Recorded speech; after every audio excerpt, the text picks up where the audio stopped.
passando pela rampa hoje é uma mulher que eu diria, superficialmente, da forma que eu a conheço até aqui, e da forma que a grande maioria dos brasileiros conhecem, já posso afirmar que é uma mulher de coragem, uma mulher de fibra.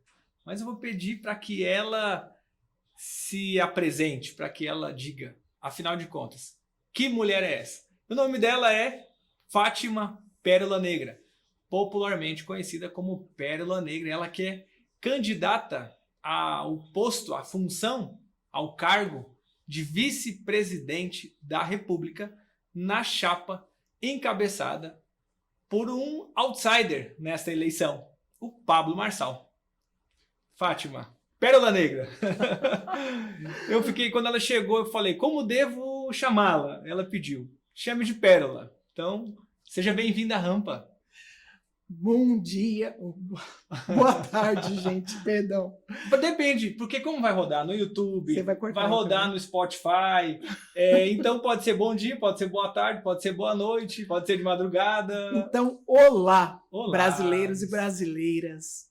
Prazer enorme estar aqui na rampa. Obrigada pelo convite. Esse é um momento muito especial para mim. Eu imagino Muito que sim. especial. E é um momento que deveria ser especial para a maioria dos brasileiros. Sim.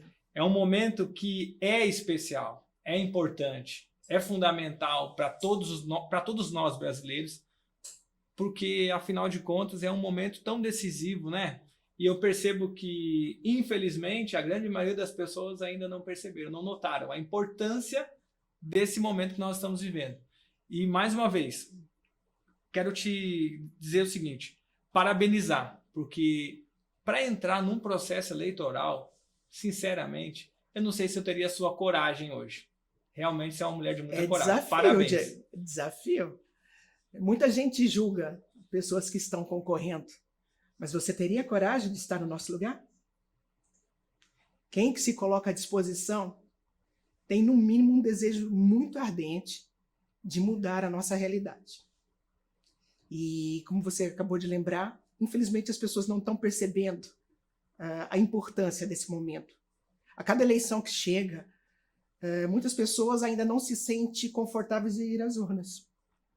E não sentem representatividade para os cargos que estão ali propostos. Mas eu convido, vamos parar de politicagem. Passou da hora de cada cidadão brasileiro, cidadã, se politizar, conhecer como funciona cada etapa de uma eleição e os impactos que vai resultar nos próximos 4 anos. Acho que é o momento das pessoas saírem daquele ambiente de discussão política, de boteco e de Facebook, né, e ir para a prática, começar a entender como funciona o processo. Agora, eu gostaria de iniciar a nossa conversa te dando a oportunidade de se apresentar, né? Porque o Pablo Marçal, ele já tem uma visibilidade, embora ainda exista diante dele, para o processo eleitoral, um desafio muito grande de se tornar conhecido pela população brasileira, mas você com uma visibilidade menor ainda, né? E é importante que as pessoas saibam quem é a candidata a vice. Por favor, se apresente. Quem você é como pessoa, como profissional. Bom, ele disse que vislumbrou meu perfil antes mesmo de me conhecer no início de fevereiro. Ele, quando aceitou o desafio de entrar na política, ele já viu o perfil de quem o acompanharia. Seria uma mulher na faixa dos 53 anos, negra, origem nordestina, divorciada. Ele queria uma agulha no palheiro, uma espécie de joia rara. E foi aí que ele acabou encontrando, dentre os vários nomes que foi indicado para ele, uma pérola negra. Na escuridão. Na escuridão. E eu estou com 54 anos, completei em meados de fevereiro, dia 14 de fevereiro. Estou divorciada, tenho 5 filhos, 2 netas e sou policial militar. Uma das prerrogativas que me confere a filiação partidária até as convenções no período de eleição, quando escolhido a determinado cargo. E essa foi uma curiosidade que eu tive. Putz, mas ele achou o perfil certinho que ainda ele com essa entendeu sendo flexibilidade. e que tinha possibilidade. Ainda fiquei pensando, mas e a filiação partidária? Será que é de outro partido? Então, Mas não. Deu tempo então, né? Com certeza. Porque ainda que ele fizesse coligação com outra legenda que fosse indicar um nome, eu poderia me filiar àquele partido. Aquele outro partido, por conta da prerrogativa de ser uma militar da ativa. Da ativa, do Estado de São Paulo. Sou militar há 24 anos. Desincompatibilizei da função dentro do período vigente de 3 meses antes das eleições, ou seja, dia 2 de julho. Legal. Mesmo sem saber se seria escolhido ou não. E essa rotina de campanha, você já tem uma experiência, né? Você já foi candidato em outras vezes? Já. Participação, a primeira aconteceu em 2008, na cidade de Mauá, onde moro e trabalho, ali no ABC Paulista. Concorri a vereadora para ajudar um grupo que estaria pleiteando a prefeitura. Depois disso, 10 anos de intervalo. 10 anos de intervalo, eu não queria mais saber de política, não. Falei, nossa, é muito barulho, não é para mim, não. E você não manteve nenhuma vida ativa partidária, nada assim? Não, partidária não. E que partido era? Você foi candidata na época Em 2008 eu concorri pelo PDT. PDT, 12. 10 anos depois, 2018, os convites em cima de mim, eu falei, vou testar popularidade. E aceitei a concorrer nada mais, nada menos que a vice-governadora do estado de São Paulo. De vereadora direto para vice-governadora. Ou seja, eu não tinha pretensão nenhuma de fazer carreira política, foi aquela mesmo de vamos dar oportunidade das mulheres se sentirem que podem. Eu queria conhecer um patamar mais alto, porque me incomodou, desde a primeira participação, verificar o baixo interesse das mulheres em participar da política. Eu fui começar a pesquisar isso aí. E verifiquei que o maior número de eleitores são mulheres, mas a representatividade no Brasil é absurdamente insignificante das mulheres. E eu falei, pera lá, a gente faz política desde sempre. Uma mulher sábia, diz a palavra de Deus, edifica a sua casa, a tola destrói. Então a mulher gerencia todo um lar. Se não tiver um tino de política, ela põe tudo a perder. E como é que vão equilibrando as coisas? É o toque feminino. Por que não traz isso para a prática? Me parece que as mulheres elas têm uma tendência menor a sofrer de um problema chamado desvio de caráter. É por isso que elas não querem entrar na política. Porque costumam ver a política, especialmente aqui no Não Brasil. É convidativo. O ambiente político ele repele as pessoas de bem, sempre, né? Então, mas se a gente de bem não participar, a gente vai ser governado por quem? Só por pessoas inescrupulosas. Exatamente. Tá? E com o nosso aval, porque agora eu voto eleições diretas, a gente vai lá e clica. Então a nossa responsabilidade é muito grande. Então foi aí que eu participei, em 2018, das 12 chapas, a gente ficou na 5ª colocação das chapas mais votadas, foram quase 750 mil votos. As cegas, um partido nanico também, né, foi Democracia Cristã, e foi uma chapa pura militar. Ele, major do Exército, Major Adriano Costa e Silva, e eu, uma cabo da Polícia Militar do Estado de São Paulo. Legal. Olha só, foi uma proposta também bem diferente. Né? Então, eu acabei entrando para a história nesse quesito. Foi o primeiro perfil assim, de uma mulher negra e militar de baixa patente, concorrendo ao majoritário do Estado. Sabe que eu vejo uma semelhança, então, entre esse perfil da sua candidatura de 2018 com essa agora. Sim. Porque são 2 perfis que não contemplam todas as características da população. 2 outsiders. 2 outsiders e assim, que se complementam. Você pode perceber, ele é um homem branco, eu uma mulher negra. Ele, um jovem de 35 anos, sendo eleito, será o presidente mais jovem da nação. Da história, eu, é verdade. uma mulher madura. Ele, evangélico, eu com a situação mais católica, a base católica da minha mãe, e ele um civil, eu uma militar, e ambos com um propósito muito semelhante. Amor por gente, amor pela nação. Entendi. Então isso nos ligou demais. Preciso te fazer uma pergunta que eu acho que muita gente quer saber. Quando você conheceu o Pablo? Ouvi falar de Pablo Marçal há quase 4 anos. Nas madrugadas percebi um movimento estranho na minha casa. 2 jovens, 2 dos meus filhos, acordando muito cedo, próximo de 4h30 da manhã, alguns tomando um banho gelado. E quando eu ia sair para trabalhar, eu fui observar que também chegava um amigo deles e se juntavam ali para assistir um certo clube 459. Você pensou que eles estavam querendo virar militar? Aí não era isso. Diego, eu tenho que confessar. Tiago. Eu tenho que confessar. Como mãe divorciada já há 15 anos, assim como a maioria das brasileiras, o maior medo da gente é perder os nossos filhos para desvio de conduta que levam às criminalidade e às drogas. Eu, como muitas mães, passei por esse medo. Foi um dos momentos mais delicados da minha carreira. E quando muita gente falava, Fátima, essa você perdeu. Com a fé herdada da minha mãezinha, eu falei, perdi, mas demora. Dentre as promessas de Deus na minha vida é que nenhuma das minhas crias vão se perder, todos serão discípulos.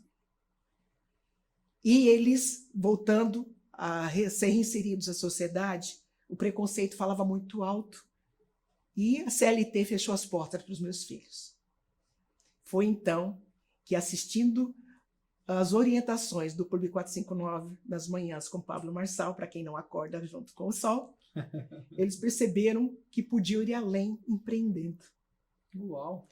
E hoje, o que está acontecendo com esses meninos, aquele amigo que acompanhava prosperou demais, só conexões fortes de lá para cá. E eu vi ali alguém ajudando o sonho de uma mãe. Porque não tem coisa para orgulhar mais uma mãe do que ver os filhos com autonomia, progredindo, respeitados por onde quer que passe.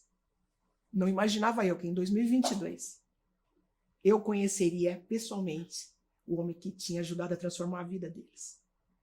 Um jovem na faixa etária deles. Porque eu tenho uma filha da idade do Pablo, 35 anos. E o desejo deles era tão grande de ver a mãe prosperando, falar, mãe, de nós, você é a pessoa que é para ser a mais próspera aqui. Você tem talentos que você guarda na gaveta por anos. Rasga o trabalho efetivo do governo. Sabe? Para de ficar nessa estabilidade falsa aí, mãe. Você tem potencial para muito mais. Acho que o desejo deles era tão forte, Tiago. Tão forte que aconteceu essa conexão esse ano. Olha só. 1º de maio de 2022, eu tinha uma programação para aquele domingo. Mas eu mudei a programação dado o convite do meu caçula, o Elias Filho, que também participava daquelas manhãs. Ele falou, mãe, eu vou num evento. Eu posso levar mais 4 pessoas. Se você quiser, eu faço o seu cadastro. Isso na sexta-feira anterior ao 1º de setembro, ao 1º de maio. E lá fomos nós para uma arena Barueri. Não foi na motociata? Não. Nem foi lá na frente do Morumbi? Não. No encontro da CUT? Foi Não. aonde? Fui lá, para a Arena Barueri. Olha só. E ali, aquelas mais de 20 mil pessoas, eu fiquei encantada com o que eu percebi. Eu falei, nossa, o rapaz é forte mesmo. E você não tinha nem noção ainda? Não tinha. Ali, nenhuma pretensão? De jeito nenhum. Você tinha pretensão política para essa eleição? Você tinha alguma costura, algum desenho nesse sentido? Eu tive muitos convites para concorrer a deputada, seja estadual, seja federal. Tá. Mas eu estava com um pouco de aversão por conta das últimas experiências no tratamento às mulheres, né? Infelizmente, a maioria das siglas não dão muito suporte às mulheres quando concorrem, né? Eu concorri de novo em 2020 para vereança e tive sérios problemas nesse sentido, de buscar o repasse legal às mulheres. Falta recurso, né? falta apoio. E a gente tem os nossos direitos. Vem para cumprir tabelas. Exato. Preencher o buraco. Então eu estava desalentada por isso, não estava com muita vontade, não estava disposta. Né? E aí você foi lá na Arena Barueri e viu aquela multidão passar umas toda? Horas de um feriado com os meus filhos.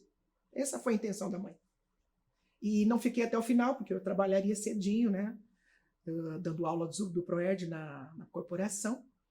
Às 10 da noite, meu filho mandou ali e falou, mãe, Pablo anunciou no final do evento que ele vai concorrer às eleições como presidente do Brasil. Fala sério agora, o que você falou na hora? Eu falei assim, boa sorte para esse rapaz. E voltei a dormir.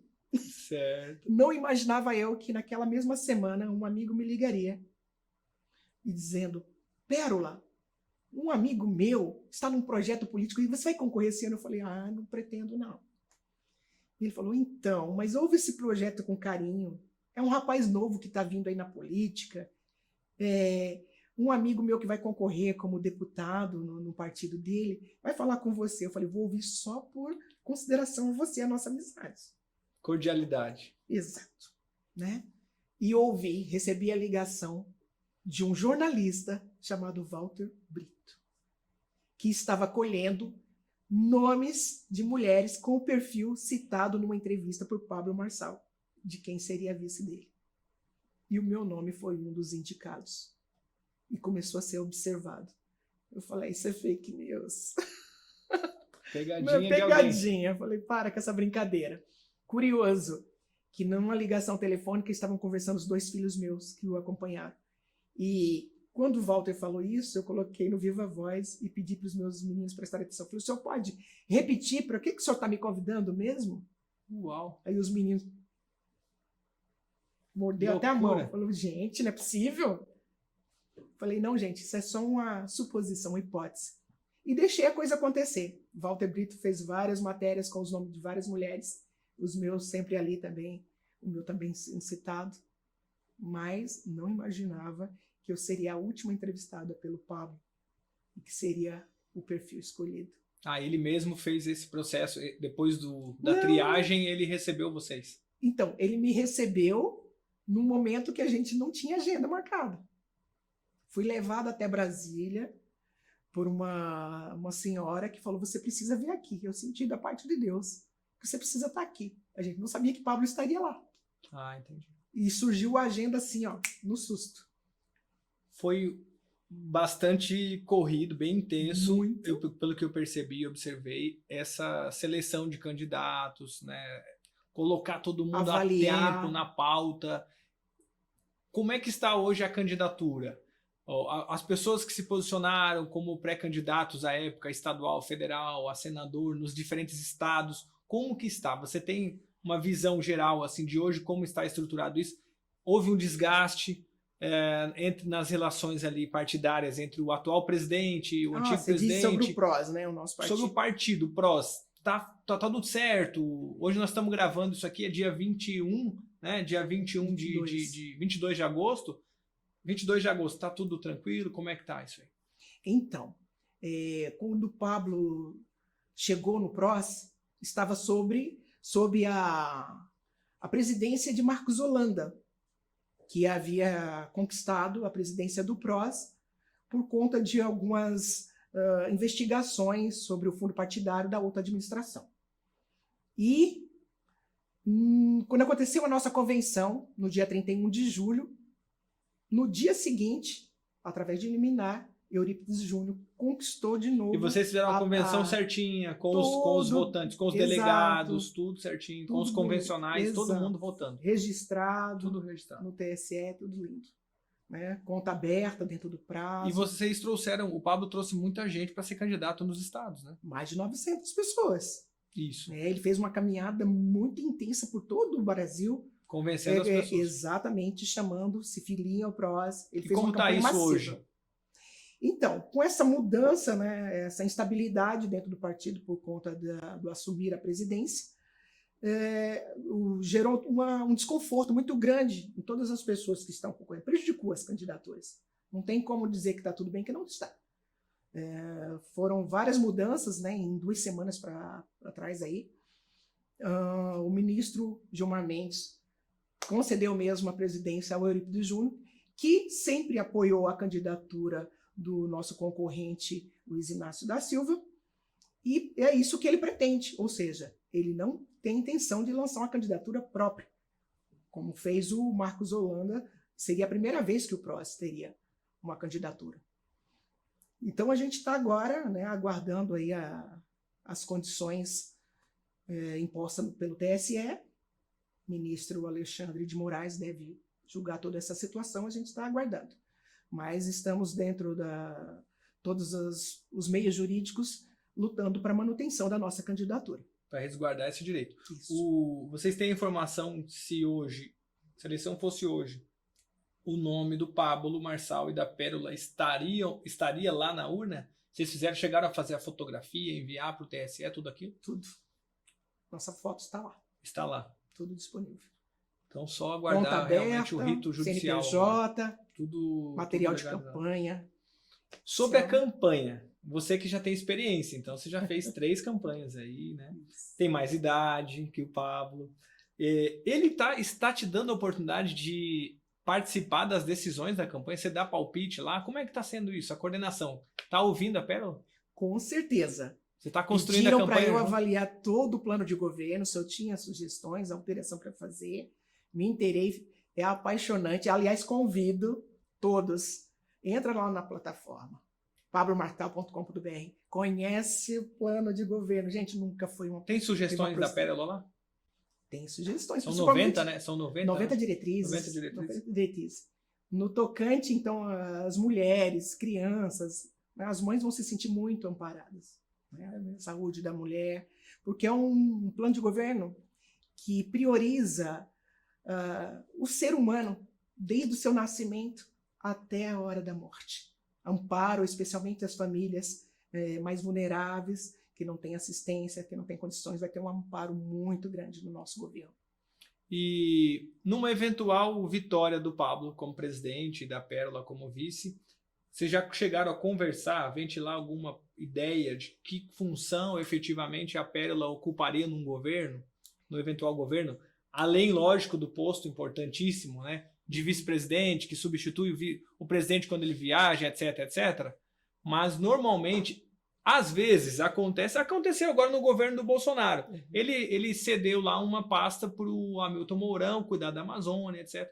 Então, isso acaba acontecendo, né? Eles já chegaram nesse ponto ou não?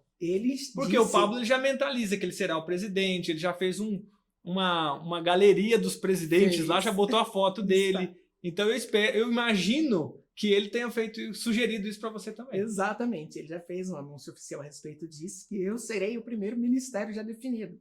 Que eu vou escolher essa pasta, porque a Fátima Pérola, com 54 anos, ela está misturada em 3 secretarias no estado de São Paulo.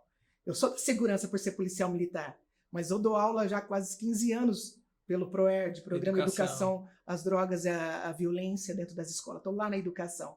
Mas também sou conhecida como a poetisa Pérola Negra. Verdade. Fui vice-presidente do Conselho Municipal de Cultura na minha cidade. Então, são 3 âmbitos que eu me sinto confortável, sabe? Por conta da minha área de atuação. Então, ele já deixou à minha disposição escolher esse ministério e que a cadeira dele estará virada de ponta cabeça na mesa, porque ele não vai sentar lá, ou seja, a demanda vai ser grande nas mãos de Pérola Negra. Vai ter que trabalhar. Bastante. O desafio de vocês como candidatos agora é fazer com que mais pessoas os conheçam, percebam a existência do Pablo. Como que vocês estão se preparando para isso? Porque o Pablo ele é uma referência de fato no país como performance no digital, no marketing, na publicidade, na tecnologia.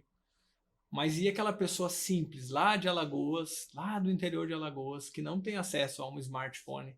Como que essa mensagem do Pablo, como é que é o termo que ele usa de governo lá? É virtualização, empresarialização. Não, e a governabilidade. Governabilidade, o governalismo. Governalismo, isso. Como é que o governalismo vai chegar aos ouvidos do cidadão lá no sertão de Alagoas, lá no interior? Durante a campanha, a gente vai ter um pouco de dificuldade nisso aí, porque a gente não está no governo, né, para já implementar tudo que a gente tem no nosso plano de governo. Mas, com certeza, posterior... Mas como que vocês estão fazendo agora para levar o nome? Isso que é a gente tem... minha curiosidade. Qual a estratégia para ramificar, para divulgar, tornar conhecida a gente vai pegar a estrada, dele? vamos colocar o pé na estrada aí nos próximos dias, vai ser muito intenso. A gente está contando com a colaboração, né, dos LDRs que estão aí dentro das suas regiões, né? Os QGRs. LDR também. Tem LDR também? O que é LDR? São os Leões do Reino, né, da República. Ah, entendi. Da República. São líderes regionais. Regionais voltados para a política mesmo, né? Que estão difundindo os nomes de Pablo Marçal e Pérola Negra. Levando o nosso plano de governo, passando mais sobre nós. Você acha que a comunicação hoje de vocês ela é efetiva com as pessoas mais simples também? Ou tem que ter um nível de escolaridade assim já elevado para entender a linguagem do Pablo? Vamos voltar naquilo, no comparativo dos nossos perfis. Ele já está ali num patamar de prosperidade muito grande. Porém, a Pérola está acostumada no dia a dia pegar um ônibus, pegar um trem, pegar um metrô. Quando eu tenho algum mal-estar, eu não vou no convênio, eu uso uma UPA, um hospital público. Então, eu já tenho esse acesso. Para mim, essa linguagem é muito fácil. A polícia militar, vamos dizer que ela é poliglota, porque ela lida com todos os nichos da sociedade, desde a criança, a mulher, o idoso, independente das suas classes sociais. A gente adequa a linguagem, temos essa facilidade. Qualquer policial militar consegue fazer isso, né? É natural, é desenvolvido na prática, dadas as ocorrências que a gente atende. Não temos só ocorrência em comunidade, assim como temos também ocorrência em Alphaville, e a gente tem que aprender. Então você está assumindo, matando no peito a responsabilidade de falar com o povão. Exatamente, porque, olha só... Cada um vai para um lado do país. Quantas pessoas eu represento? Você tem noção de quantas pessoas, Thiago, olha em mim e vê um espelho de si mesma? Cada mulher que é mãe, cada mulher batalhadora que morou em comunidade como eu morei, sabe? Meus pais se separaram, eu tinha 14 anos, minha mãe não conseguiu pagar aluguel, a gente ia ser despejado, ela teve que construir às pressas um barraquinho na favela, só sapiscadinho, coberto com uma telhinha brasilite, um cômodo e um banheirinho. Batia uma chuva, levava metade do telhado, aquela mulher chorava, e agora como é que eu vou fazer? Sendo uma doméstica, uma copeira num banco. Mãe de quantos? Ela tinha um casal na época. Casal. Eu fui exagerada, tive 5. Mas assim, então muitas mulheres se identificam com esse perfil. A Pérola está hoje ocupando aí um momento histórico em representatividade e a mulher no poder. E eu quero que cada uma veja em mim o espelho de si mesmo. Cada negro e negra vejam aqui a possibilidade de falar, eu também posso. E eu vou fazer por onde? Eu vou adotar atitudes na minha vida, assumir esse governalismo, sabe, da minha própria vida. Vou cuidar da minha vida, como diz o Pablo, para justamente eu chegar lá onde eu quiser. Não estou dizendo que você tem que ser uma vice-presidente, um presidente, mas o que você decidir, vá à luta. Independente da sua condição social hoje, você pode mudar. É uma questão de mudança de mentalidade. E é isso que eu estou representando aqui agora. O que você mudou na sua mentalidade nos últimos tempos? Me libertando de relações tóxicas, por exemplo, que me amarravam dentro de um quadrado.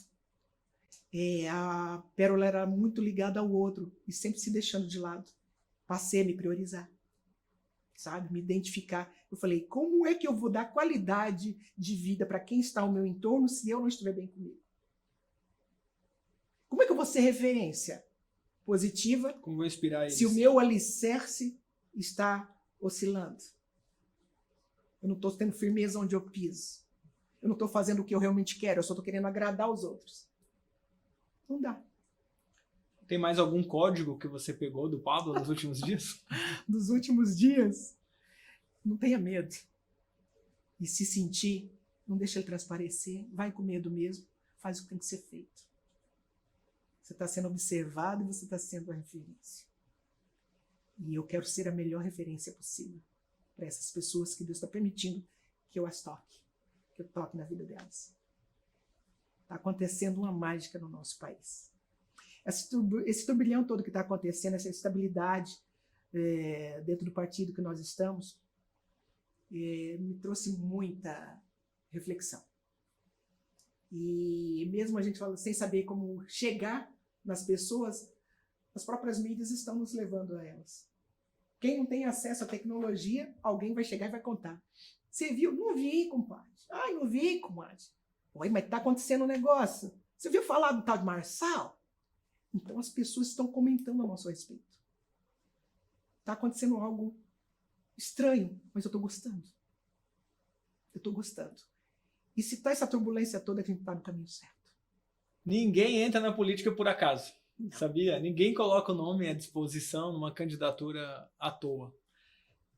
Eu acho muito difícil convencer uma pessoa que tem uma vida lá estabilizada, encaminhada, a entrar nesse ambiente, se isso já não estava plantado lá no coração daquela pessoa há muito tempo. Todo mundo, o Pablo é empresário, sempre foi, mas ele sempre, de certa maneira, quis movimentar, fazer as pessoas pensarem a respeito de assunto A ou B, não interessa. Mas ele de certa maneira, ele sempre foi um cara descontente, talvez, com o retrato atual da população. Exato. Fosse com uma mensagem cristã ou não, né? Ou até mesmo para mudar a mentalidade das pessoas, como ele tanto fala, dos empreendedores. E aí, nos bastidores, você falando aqui também sobre a sua história, né? Você também já foi revolucionário lá no tempo de escola, no tempo de trabalho, ainda é, né? Ou seja, isso já estava plantado. Esse desejo de querer ver as coisas diferente, de que o sistema aconteça de forma diferente. Você quer uma equidade, uma igualdade de oportunidades para as pessoas. Eu nunca vi com bons olhos, assim, uns passar necessidade, uns com tão pouco, outros com tanto. Nunca vi isso com bons olhos. Desde a minha infância. Participei de grêmio estudantil, essas coisas todas. Na adolescência, quando eu comecei a trabalhar, fui metalúrgica, trabalhei em tecelagem. Da tecelagem eu fui convidada a me retirar porque promovi uma paralisação antes do carnaval para a gente receber os nossos proventos antes.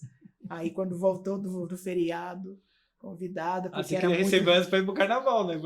Como não? Queriam mandar o carnaval, mas cadê o salário só para pagar depois? Como assim? Aí não adianta. Não, determinada hora eu falei, fui de sessão em sessão para tudo. O dono da empresa queria preservar vocês para não gastar a grana, Pérola. Não, para. Eu falei, não quero só descansar com o bolso vazio. Pérola, dá não. Esse sentimento, vamos assim chamar de rebeldia, de revolução, na verdade, essas são as palavras mais usuais, mais comuns aos ouvidos, popularmente conhecidas. Mas é um sentimento de insatisfação, né? De indignação, de certa maneira. Isso gerou até um poema, é verdade isso? Sim. Você pode declamar esse poema para nós e contextualiza de onde saiu isso, né? Como ele se originou, e aí fica à vontade, já declame.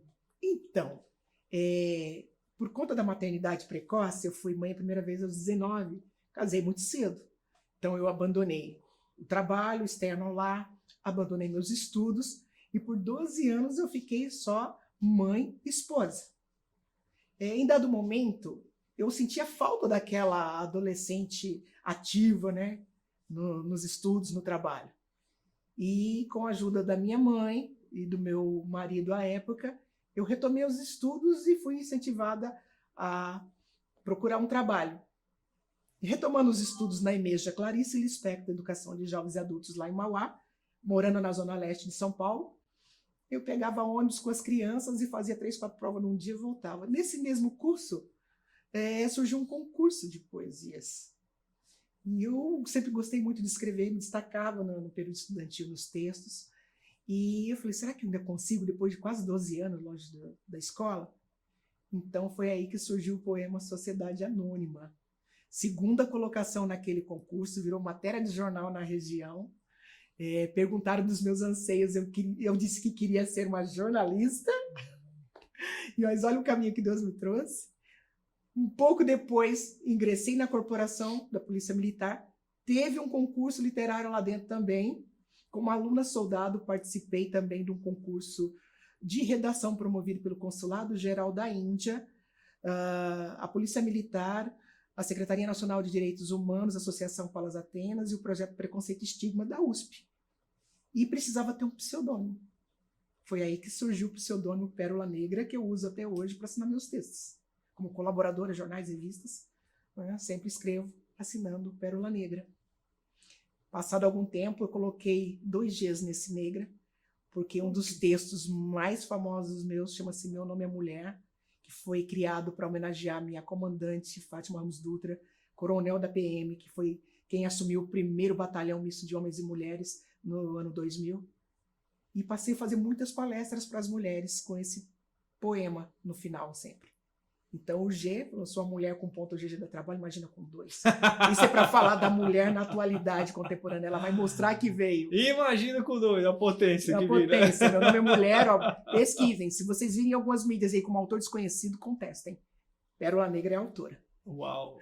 Mas o Sociedade Anônima, eu escrevi falando de vários problemas sociais daquela época. 25 anos se passaram. E esses problemas, eles acabaram, foram eliminados, desapareceram da sociedade. Não desapareceram, a maioria deles. Infelizmente, surgiram outros. porque o nosso governo costuma ser muito incompetente. Não fazem o que tem que ser feito, não querem a população liberta, pensando, porque uma população que pensa, ela não é manipulada. Entende? A importância da mudança de mentalidade. Então, eu vou deixar alguns trechos do Sociedade Anônima. Ele tem 22 estrofes, mas eu vou citar só algumas aqui principais, e vocês vão tirar suas próprias conclusões aí, porque, infelizmente, a gente ainda vive isso. Espero que vocês reflitam bastante. O velhinho aposentado que trabalhou um bocado para sossegar um dia, agora tenta viver com a esmola que receber da aposentadoria. O menino tem pé no chão, barriga grande no sertão, mas com muita fome chora. Ele não tem saúde, clama a Deus que o ajude, pois o governo o ignora. Desolados pelas ruas, também de barrigas nuas, menores abandonados. E quando a fome não aguentam, de drogas se alimentam, tornando-se marginais, viciados.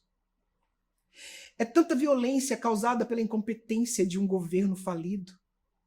A população assustada suporta tudo calada.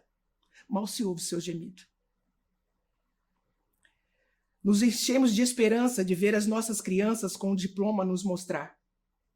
Mas como cursar faculdade se ensino de qualidade só em escola particular? No hospital, quanto horror! Se encontram num corredor Dona Vida e Dona Morte. Morre a vítima da bala perdida, um pequeno bebê ganha vida. Qual será a sua sorte? No campo, o lavrador, sol a sol com o seu trator, semeia a semente.